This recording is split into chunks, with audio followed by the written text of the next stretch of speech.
গোলের দিকে তাকে শট নিলেন, প্রথমে সাইড পোস্টে লাগলো, পরবর্তীতে এই দলের রক্ষণভাগের খেলোয়াড় পায়ে স্পর্শ করে কিন্তু বল আশ্রয় নিল জালে। 26 নম্বর জার্সি তার পায়ে লেগে অবশ্য শেষ মুহূর্তে জালে আশ্রয় নিল বল। Excellent football, excellent football.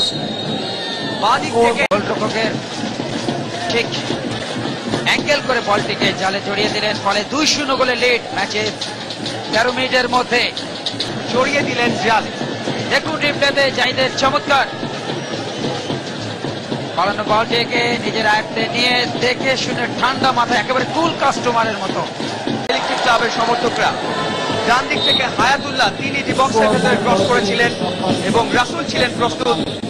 দেখবো কিভাবে, দেখুন বাঁকানো শট ছিল, বাধাপ্রাপ্ত হয়, পরবর্তী চমৎকার চৌকা দিয়ে বলটাকে তিন কাঠে করে গোল আদায় করে নেওয়ার একটা মানুষের নিচে করে এর মধ্যে বিপজ্জনক পরিস্থিতি। মোহাম্মদ রাসুল ফাউল করা শিশু হয়েছে,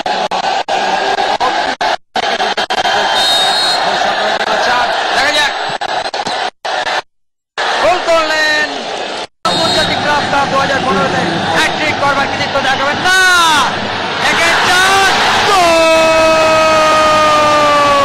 এবং সেই সাথে 16 কলা পূর্ণ গোল। তা তো বটে, হ্যাট্রিকের সামনে ছিলেন, প্রথম দফায় বাদিকে শট নিয়েছিলেন, জাহাঙ্গীর সেটি ঠেকিয়ে দেন, কিন্তু দ্বিতীয় দফায় আর পারেননি। এবং এখানে কত বড় মাপের ভুল, আপনি যদি একটু দেখেন কে ইলেকট্রিকের ফুটবলাররা তারা কিন্তু দাঁড়িয়েছিল। আমরা এই জায়গায় ফুটবলে দেখি যে যখন পেনাল্টি নেওয়া হয় সবাই